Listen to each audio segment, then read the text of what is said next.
Thank you. Thank you so much. I was kind of hoping you would do that after the speech, as opposed to before the speech, but I'll take it in stride. Thank you. I do want to echo deep gratitude to all of our federal elected officials and state partners who are here, and of course to our city officials and our council. I do want to say a special thank you to former President Torres, who's been an incredible partner to me in my first year in office. And to current President Sandoval, who will be an amazing partner in the year that is coming. I remember well, a year ago, first time I visited an encampment as a mayor. And the first man I talked to, I remember, showed me the sores all over his back from where he'd been bitten by rats in the middle of the night when he was sleeping. He told me how hard it was to hold the job because when you left during the day to go on a shift, when you came back, all of your stuff had been stolen from your tent. He talked about the people that would show up with a gun and take his tent and turn it over into a temporary home base to sell drugs before they would disappear.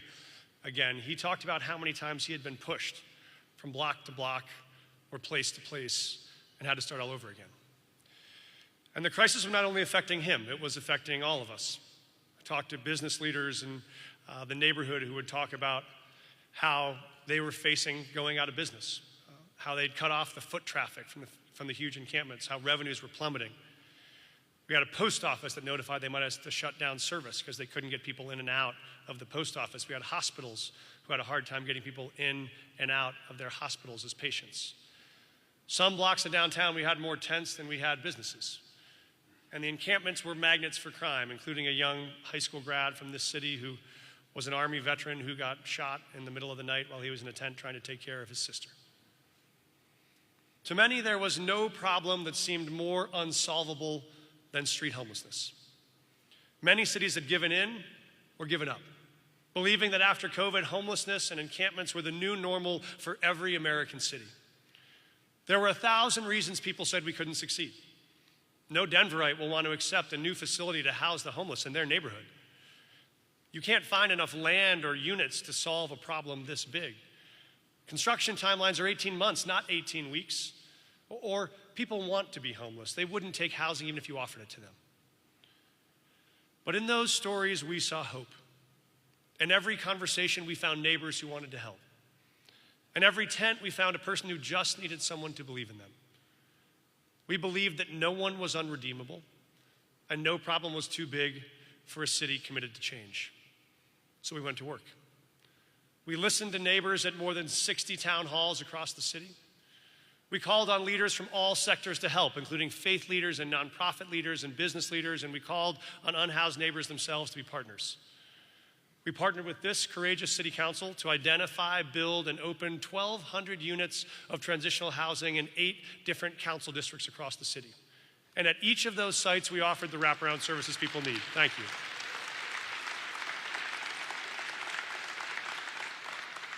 And as of today, 1 year later, we have now moved more than 1,600 people off the streets and into transitional housing.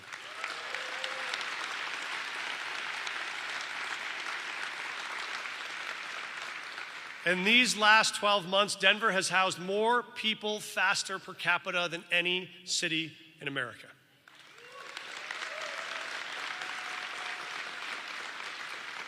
And in finding them a home, we created a better home for all of us. I remember more than a year ago, before I took office, walking downtown with my daughter, Ava, and we rounded the corner and saw someone sleeping on the street. And she said, "Dad, why don't we do something?" We did do something. And today, you can walk out this theater with your daughter, and I can walk out with mine. And you can walk down the mall to Union Station, or over to Coors Field, or through all the businesses in 5 Points. You can walk past that post office or to the Denver Arts Complex or the Convention Center or the Civic Center Park. And when you make that walk today, you will not see a single tent or a single encampment in all of downtown Denver.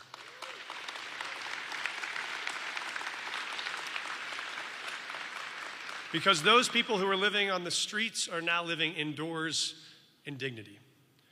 A dream that seemed impossible a year ago, that we could find a path to end street homelessness in the next 4 years, now feels more possible than ever.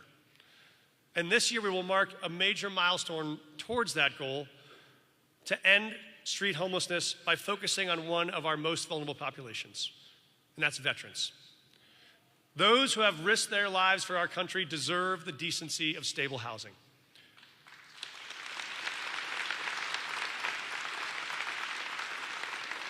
That is why we are proud to share that by the end of 2024, Denver is on path to become the largest American city to ever end street homelessness for American veterans.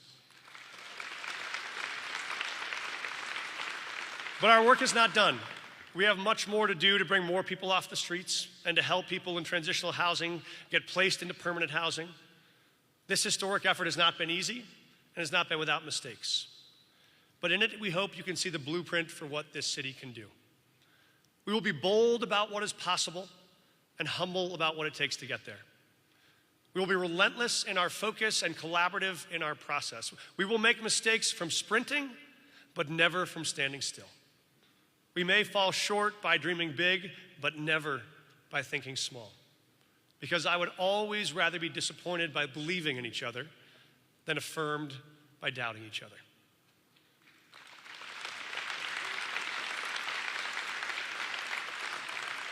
That is the story of our all-in Mile High effort, an unfinished story, and it's the story of Denver.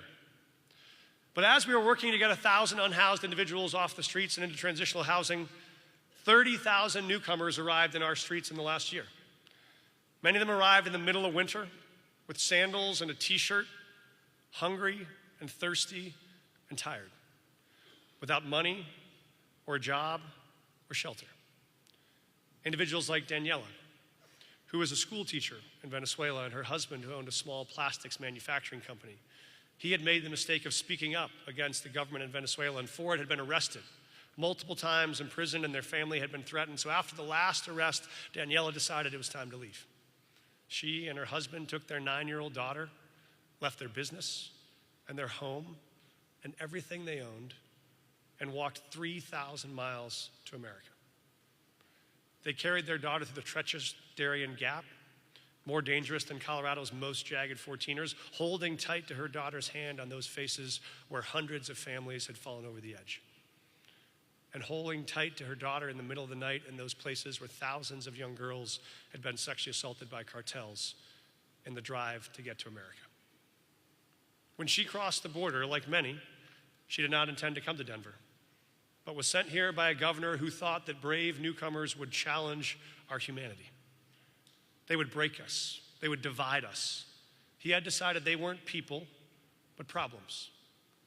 In this crisis, Denver saw not problems, but possibility. The people of this city responded in heroic ways. With the partnership of City Council, the leadership of President Torres, and now President Sandoval, we rose to the occasion. Working with incredible nonprofit partners like Yoli Casas, who I see is here tonight from Vive Wellness, like the Highland Moms, people who stepped up.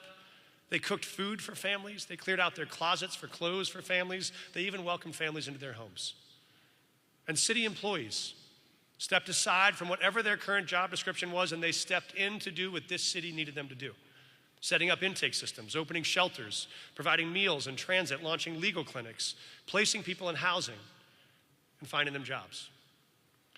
In this moment of crisis, our city employees were the highest ideal of public servants.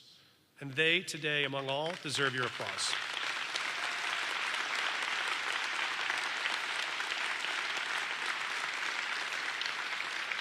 In this moment, it would have been easy to blame someone else, to give up or to give in. But Denver did something different. We rolled up our sleeves and believed that even this problem was solvable. We put thousands of people through free legal clinics to get work authorization. We moved thousands of people into housing, and we launched the country's first asylum seeker program that helps our newcomers get what they need most, a job.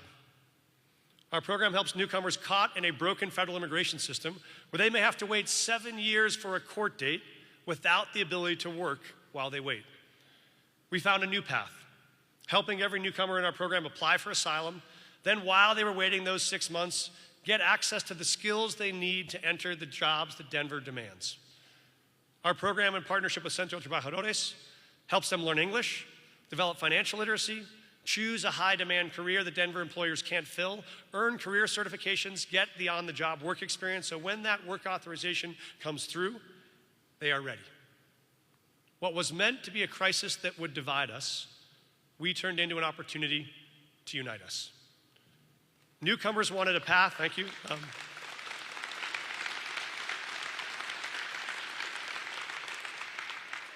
Newcomers wanted a path to get a job and support themselves, and support their families, and support our city.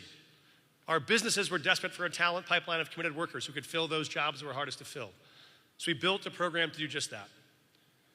Thanks to Denver's indomitable spirit of service, this historic effort has meant that in Denver, the city that has welcomed more migrants per capita than any city in America in the past year, we don't have encampments of migrant families living on the streets. We've helped families find their way to housing and dignity and work. Families like Daniela's. After she arrived in one of our shelters, she and her husband applied for work authorization. He got a job working as a chef here in Denver, and she started this spring as one of the founding teachers of a school that Yoli put together up in Northwest Denver to help newcomers acclimate to America. Some kids have been out of school for years, didn't know the systems or the structures, the routines. She was that teacher to be the first face to help welcome them to Colorado. And she's not done yet. Now, this fall, she will start as a paraprofessional in the Denver Public Schools, helping students across this city begin their journey here in Denver.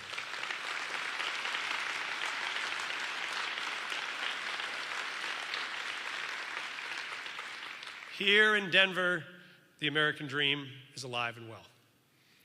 Now, these challenges from year one were daunting, and they required an entire city to rally support to make them successful.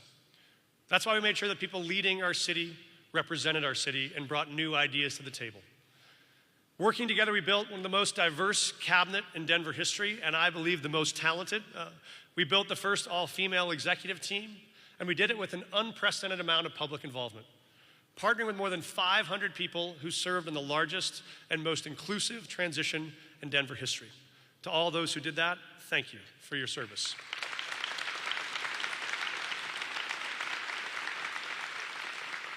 Our work is not done, but our progress is dramatic.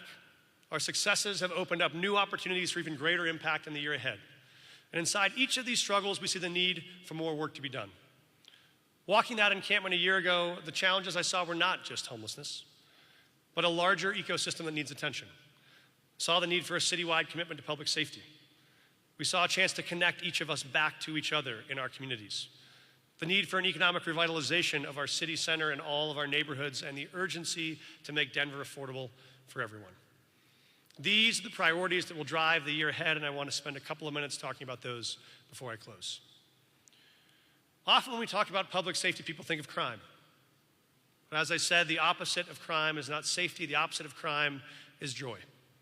What we want for our city is a place where every neighborhood is brimming with joy, where your kids can ride their bikes, or you can go out for a late night run. Your mom can walk to and from the store and never once have to worry about her safety. That's why we've launched an ambitious plan to make Denver the safest big city in America. We've held council meetings, thank you. We've held community meetings and council meetings in every council district to listen to residents about what our neighborhoods need. And the feedback is clear, that safety is about more than police work. It's about social work and economic development work and educational work. It's about street lighting and arts activation and youth summer jobs. It's about all of those things working together that make communities vibrant. That's why we've started by putting 700 young people to work this summer through our Mayor's Youth Works program. We will launch 25 community events and pop-up activities this summer that bring joy and vibrancy to streets that could otherwise be dark and dangerous. We have aggressively targeted auto theft. Thank you. We have aggressively targeted auto theft through license plate readers, easy vehicle registration, enhanced deterrence, and swift investigation. We've started an Office of Neighborhood Safety for the first time to align all the services that make our communities safe and vibrant without needing an officer. And it makes it easier for communities to engage with city services without the pressure of a law enforcement contact. We will also step up patrols in places where the risk of crime is high, knowing that when a patrol officer visits a site for even 10 minutes, the likelihood of a crime happening on that site over the next 2 hours goes down dramatically.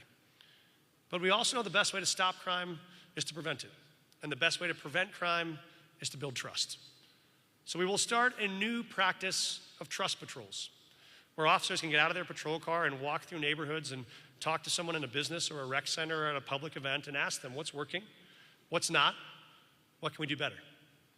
By the end of next year, we will have run more than 6,000 trust patrols in neighborhoods all around the city. And anyone who has a business or an event that wants an officer to come by and be a part of that trust building, you can ask them anytime on our city website.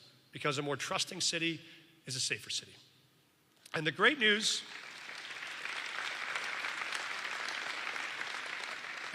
is, while there is more work to be done here, we are already showing results. After a hard decade when Denver had the highest crime increases of any major city in America, these strategies are already making a difference. Crime is already down. Auto theft is down 31%. Shootings and homicides are down 27%. Property crime is down nearly 30%, and we are just getting started.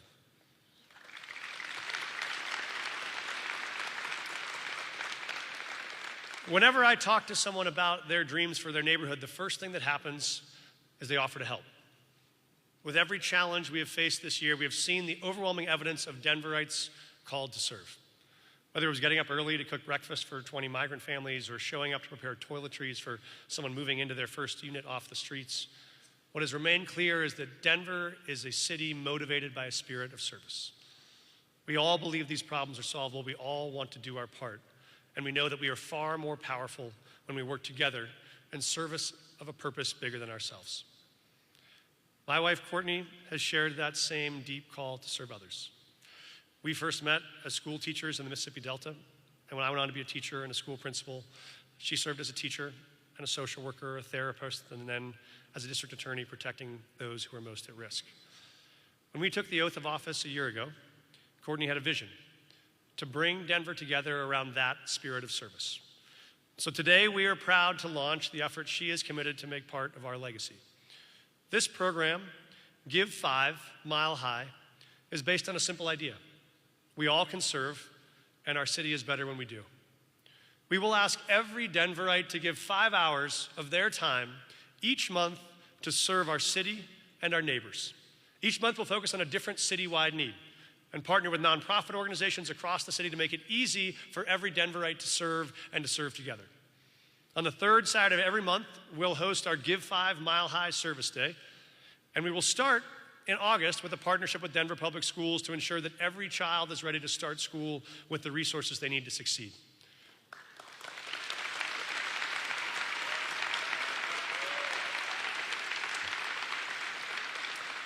In September, we will move on our focus to Beautify Denver, launching a citywide cleanup day to make sure every block of Denver is beautiful.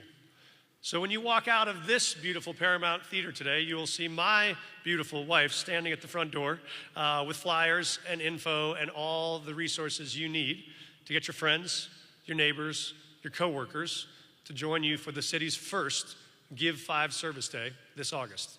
Can't wait to see you there.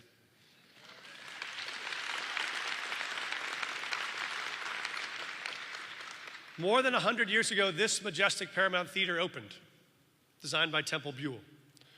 It's a historic icon of the Art Deco era, and when it opened, 20,000 people gathered outside to celebrate the art and the life that they knew it would bring to downtown.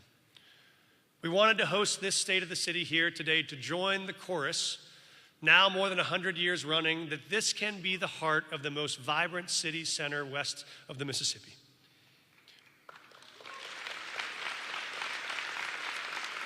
Downtown Denver is the economic and artistic engine of the city, and we cannot have a vibrant city without a vibrant downtown.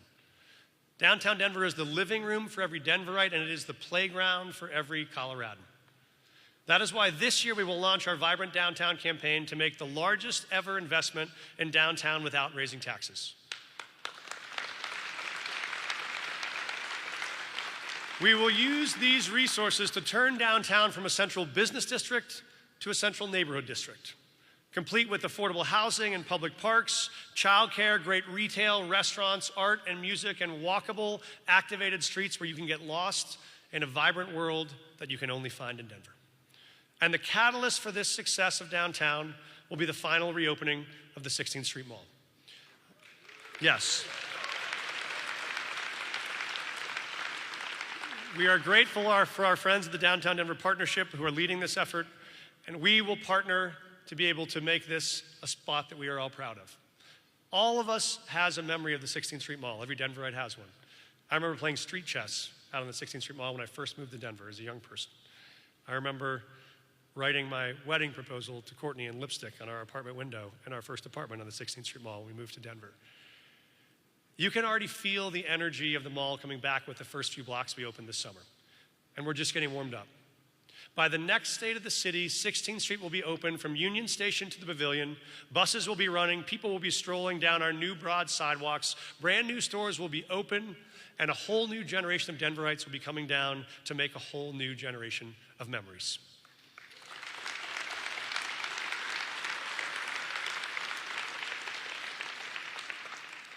One last thing to share. A vibrant Denver has to be one that can include all of us. Denver has to be a place where the ushers who welcomed us in today, the chef in the kitchen next door, the kindergarten teacher who will greet your child when you take her back to school in September, it has to be a place where all those folks can afford to live.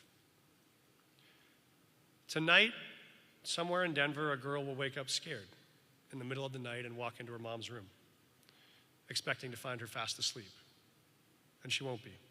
She'll be awake, staring at the wall, wondering how she's going to find a way to pay the $200 more a month that her rent just went up. She already added more shifts the last time the rent came up. What can she do now? Where will she go? She'd have to take her daughter out of the school that she loves, away from the friends that she loves and she's known her whole life. She'd have to find a new job or make a long commute. She loves this city and this neighborhood and this life that she has built, and she is terrified she's going to lose it. When her daughter asks what's wrong, she stops for a moment. She can tell her daughter anything, but she can't bring herself to answer this one. She's not the only one awake. Down the street, there's a grandmother who retired from 40 years of teaching school to move to Denver to be close to her grandkids. She gets to see every flag football game, volunteer in their classrooms, help pick out a dress for the middle school dance, and host dinners and sleepovers when her daughter has to work late. But the rents keep going up, and her fixed income retirement does not. She can feel the lump growing in her throat, wondering how she will tell her daughter that she may have to leave and move back home because she can't afford to stay in Denver anymore. And what will she do when the baby girl, the littlest of all, holds her leg and says, "Please, please don't go"? Or the girl across town who should be out with her friends. She has a brand new college diploma in her hand and a job offer right here at home.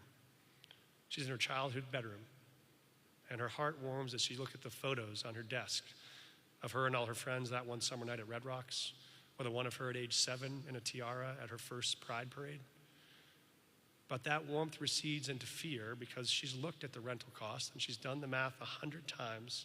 And even with this new job that she thought was a great salary, she can't see a way to afford to have her own place. And if she can't afford to rent here, how would she ever be able to buy a home here? Maybe she should take the other job offer somewhere in the Midwest where it might be cheaper. But her dream was always to come home, to raise her own kids here, to watch her kids do mutton busting at the stock show, to watch their desks fill up with the photos you can only get in Denver. But she suddenly feels alone, like her hometown has left her behind. There will be all the same doubts about this hard problem that we've heard about the others. The problem is too complex. Solutions are too expensive. This is just what happens when cities grow up as they become unaffordable. People don't want affordable housing in their neighborhood. But our commitment is to see every problem as solvable and to stay at it relentlessly until we find a way.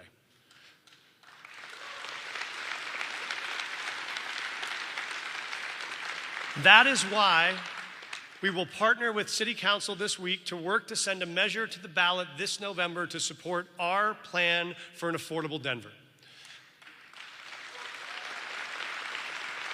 This measure funded by a half-penny sales tax, would only cost Denver families about $2 a week, but it would put us on the path to bring on the 45,000 units of affordable housing we need to fill our entire gap of affordable housing over the next 10 years.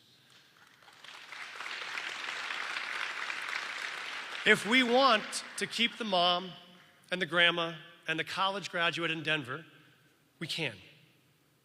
But we have to choose it, and we have to fight for it. This November, I will ask you to choose it by voting for an affordable Denver on your November ballot.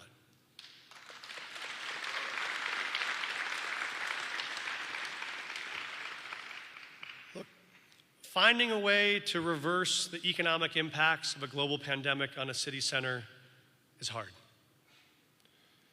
Replacing cycles of violence with centers of joy is hard. Living on the streets in a tent in a Denver winter is hard. Leaving everything you have and walking 3,000 miles to a future that is unknown is hard. And finding the resources and strategies to bring on enough housing to keep a growing city affordable is hard. But if there is one thing we've learned in the past year, it is that the single hardest problem we will ever face is the belief that we can't solve these problems at all. Once we have defeated that, anything is possible. In these uncertain times, the world will flood you with examples of hatred and division and dysfunction. It will ask you to doubt. It will tempt you to distrust. It will invite you to pass judgment. It will beg you to walk away. In those moments, you will long for proof that we are right to believe in each other, that we are right to think we can find a way, that we are right to trust that we can try one more thing, one more time that we haven't tried before, and then break through. In those moments when your friend or your neighbor or your parent has given up, let them look to Denver and see that those problems that have torn other cities apart have brought us closer together. Those challenges that have overwhelmed other communities have only made us stronger, because the one thing you won't find in Denver is that destructive, contagious belief that we can't.